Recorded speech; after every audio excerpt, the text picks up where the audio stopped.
What's up guys, Jeff from Sorta Healthy here. In today's video, I'll be quizzing you on a whole bunch of different topics that are likely to appear on the big ISSA CPT test, but probably even more importantly, the NCCPT final exam. Unlike the ISSA test, the NCCPT one is proctored, meaning you'll be watched while you're taking it, and that means no notes, no internet, or anything else while you're sweating through this NCCPT exam. As I stated in the part 1 video, a good number of gyms will require you to pass the NCCPT test to work for them. Luckily, your ISSA package already has it built in there for you to access. So there are 3 steps here to pass these exams. Step 1 is to skim the ISSA chapters and to take all the practice quizzes. Step 2 is to watch the part 1 video and this part 2 video a few times each. Step 3 is to consider taking a practice test. We have one that is 1997 and has 50 questions where I break down why some answers are correct and others are wrong. Obviously, I'm biased, but I think it's a great deal for anyone prepping for the NCCPT exam in particular. If you want to buy that, you can do so at sortahealthytrainered.com or right here on YouTube in my shop. I'll break it down a bit more at the end of this video, but for right now, let's get into some trivia to test your knowledge, and we're going to kick things off with some more goal-setting talk. You're building rapport or a good relationship with your client. That's what rapport building is. It's you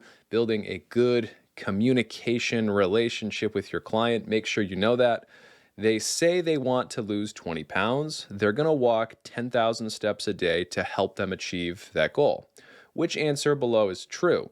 A, losing 20 pounds is a process goal. B, walking 10,000 steps a day is a process goal. C, losing 20 pounds is a SMART goal. Or D, walking 10,000 steps a day is an outcome goal. So we have a few things that we have to think about here, and this is something we didn't really go over that much in the part 1 video, and that's why we're kicking things off with this question here right now, because process goals and outcome goals, SMART goals too, we did actually talk about SMART goals quite a bit, but process goals and outcome goals, those are big on the ISSA and NCCPT tests, so it is good for us to go over that right now. NCCPT. I feel like I always want to say like NCCCPT. I don't know. Anyways, I'm just buying you guys some time because this one only takes a few seconds to think about. Speaking of which, let's get to the answer right now. So you're building rapport or a good relationship with your client. It's actually really good to know that. Building rapport is just you building a good communication relationship with your client. They say they want to lose 20 pounds. They're going to walk 10,000 steps a day to help with that. Which answer below is true? So walking 10,000 steps a day, that is a process goal. A process goal is essentially something that you would do on your way to achieving an outcome goal. An outcome goal would be losing the 20 pounds because that's your end result. That's the big thing that you're trying to accomplish. A process goal is just a goal that's going to help you get to that outcome goal that you're trying to eventually achieve. So usually we're going to want to kind of put in place a whole bunch of different process goals to achieve that big outcome goal. So walking 10,000 steps a day, that would be a good thing to have in place to eventually help us achieve that outcome goal of losing the 20 pounds. We might also want to reduce our calorie intake by 300-400 calories a day, whatever the amount is to help us lose that 20 pounds, right? So we're going to need a whole bunch of different process goals, which makes them really important, usually more important in a lot of ways than the actual outcome goal. So then based on that logic, walking 10K steps a day is not an outcome goal, it's a process goal. So we can rule out answer D right away. Losing 20 pounds is not a SMART goal. That's because it is really, there's not like a time frame in that. If we said losing 20 pounds in 6 months, okay, now potentially we're dealing with a SMART goal, but we don't have a time frame. So, and we don't know if it's realistic, again, because we don't have a time frame. So losing 20 pounds in and of itself is not enough to be considered a SMART goal. So C and D, we know those are wrong right off the bat. Losing 20 pounds, we already said that's an outcome goal. So yeah, process of elimination, B is the best answer. And make sure you know this one, big on the test. Your client is focused on hypertrophy, which is muscle building, and you're about to do a pushing workout together. What is the recommended exercise order and what rep range makes the most sense? We have 4 different options down here. I don't think we need to read each one of these guys off, but this is one of those ones where you look it over a few times. It's probably going to be two answers that aren't too bad, but one is just better than the other. You look it over a few times, and then you figure out what makes the best sense for the exercise order, and then rep ranges here too. And I'm looking at this right now, and there's one rep range here that definitely makes the most sense for ISSA and NCCPT. If you were paying attention in the part 1 video, there's, some close ones in there, so you have to think about it for a second. But yeah, I think you guys have had enough time. Let's get to the answer. So if you're doing a pushing workout with a client, the exercise order, in this case, at least the best one would be bench press to triceps push down to crunches. So basically it should be biggest exercises or compound exercises first, that or, power exercises. We don't really have any power exercises in here. So yeah, we're looking at compound ones first. And triceps push down, that's a single joint exercise. That's more of an accessory move. So typically that's going to happen later.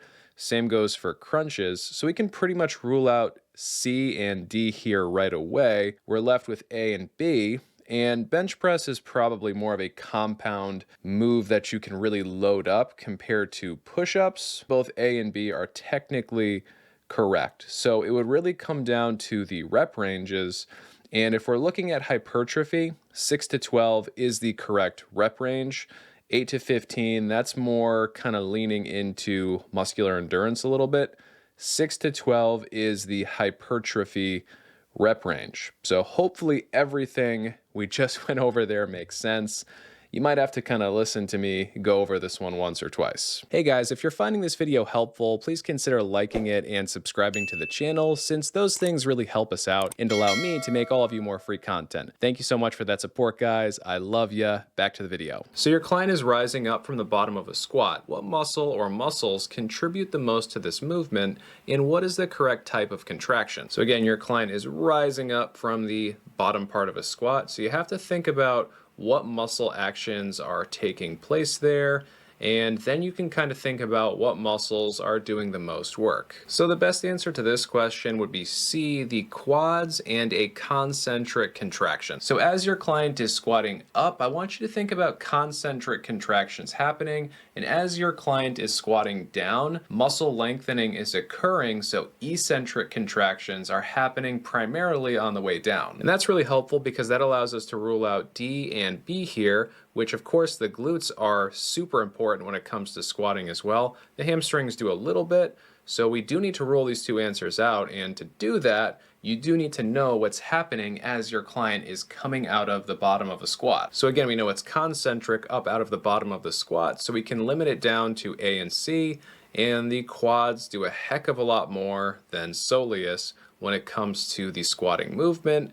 So yeah, C, the quads in a concentric contraction, that is the best answer here. If we were talking about the lowering portion of a squat, then B would be the best answer, but again, we're talking about the way up. So a client has injured their knee several times and has adhesions around the joint.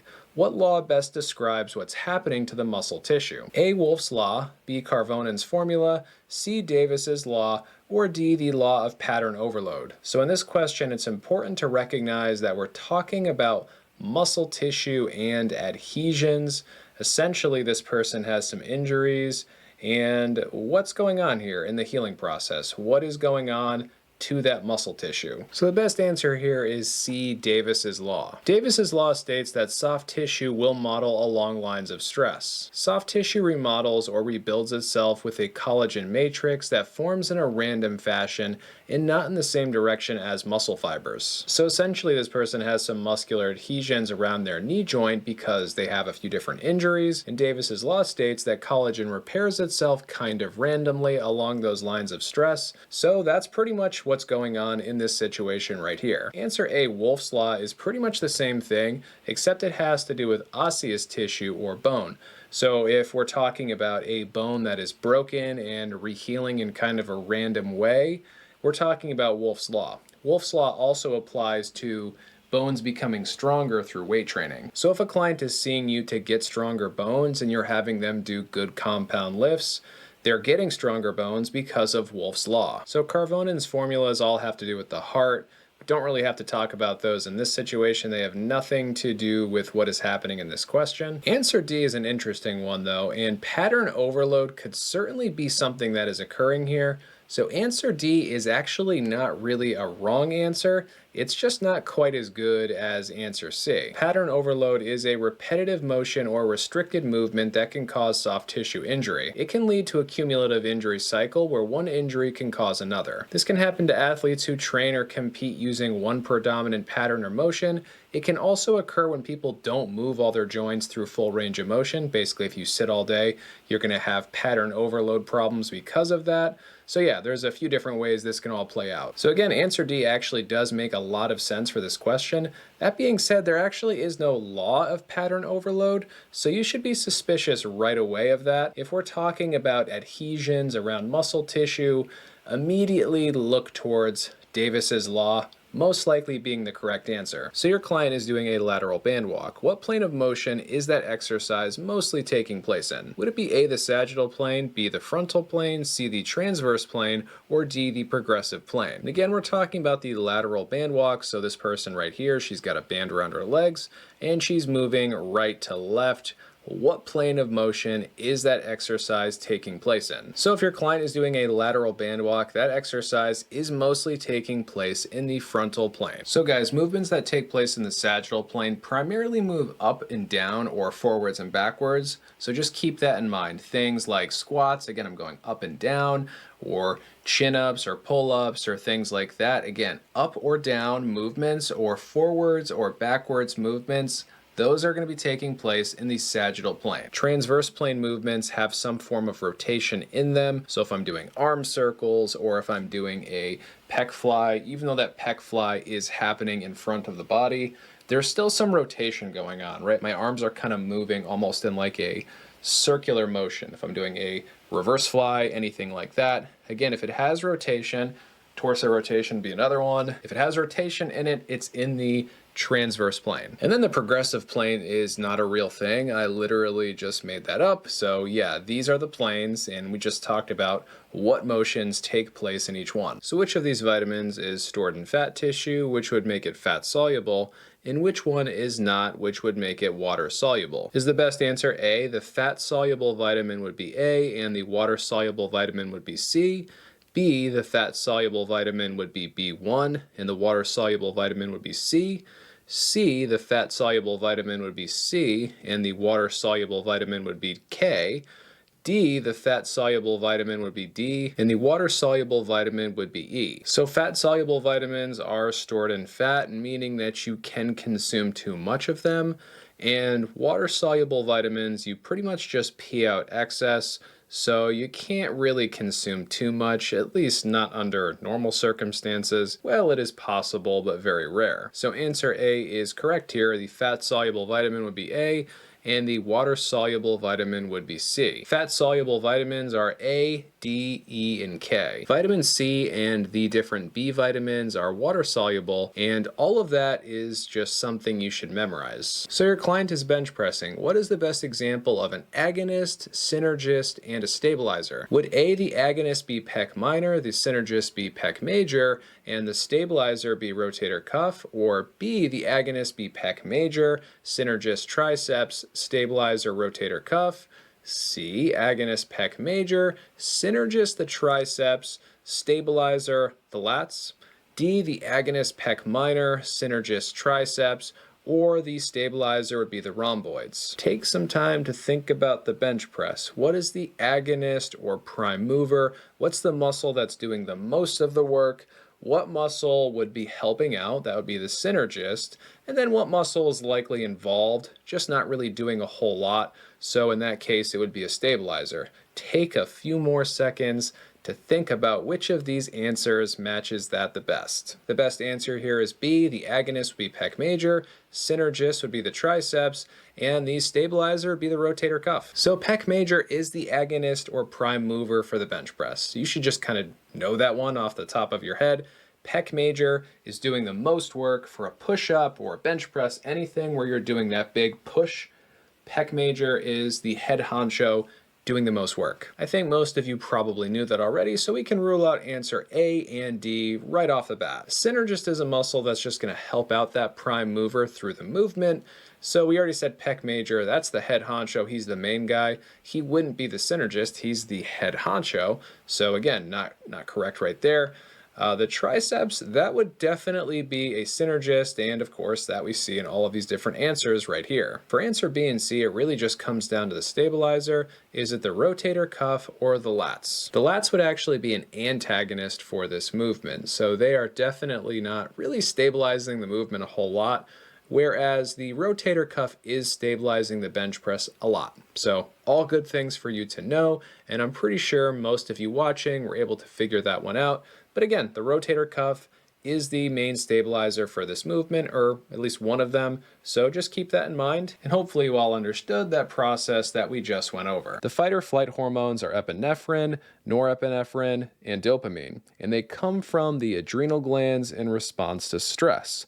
What are they called? A, steroids, B, catecholamines, C, osteoblasts, or D, cortisol hormones. Again, we're thinking about the fight or flight hormones, so something scary or dangerous happens and your body's freaking out a little bit. It's releasing these things. What are they called? What are we dealing with here?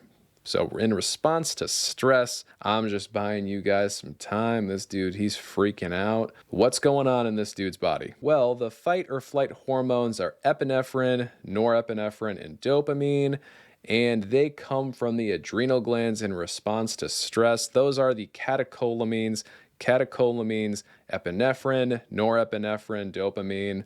Yeah, it's good to know they come from the adrenal glands in response to stress. And it's good to know that epinephrine, norepinephrine, and dopamine are catecholamines. I'm just saying it a few times so you guys remember it. If it does pop up on the test, you should know it well enough if you just hear me say it a few times. SAQ training is blank, and blank training is comprised of flexibility, mobility, core, and balance training.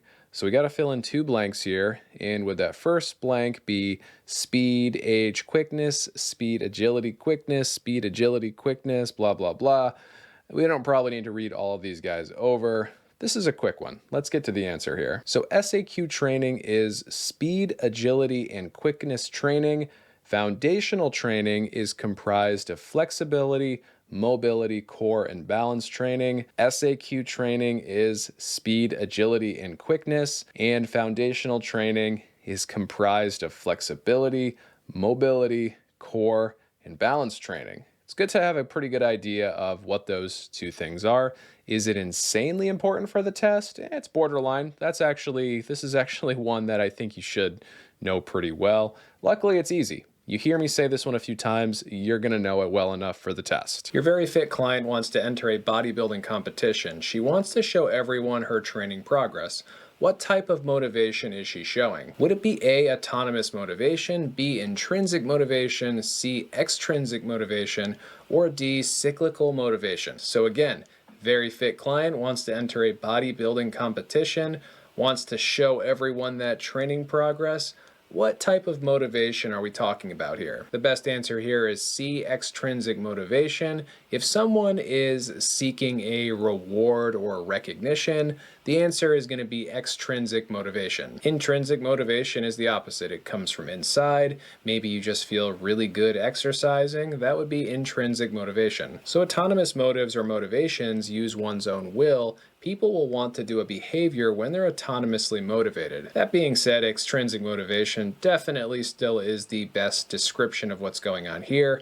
Cyclical motivation, far as I know, that's not a real thing, just made it up to trick you guys. So there we have it, 10 trivia questions that are similar to what you'll see on the ISSA, but even more so the NCCPT test. If you guys found this type of studying helpful, I would definitely recommend considering our test/guide. I think me breaking down why some answers are right and others are wrong will be very helpful to many of you. The wording of many questions on these trainer exams can be pretty tricky too, and this extra practice will help you if you're someone someone who struggles with weirdly worded questions. Anyways, if any of you have any questions or comments about any of this stuff, let me know down below in the comments section. I will respond to you. Make sure to go back and watch the part 1 video a few more times. Keep studying everything a little bit each day, and if you do all of that, I'm confident you'll pass. Good luck, everyone. Not that you'll need it, and on your way out of here, please consider liking and subscribing if you haven't already. I love you guys. Thanks for watching, and until next time, stay sorta healthy.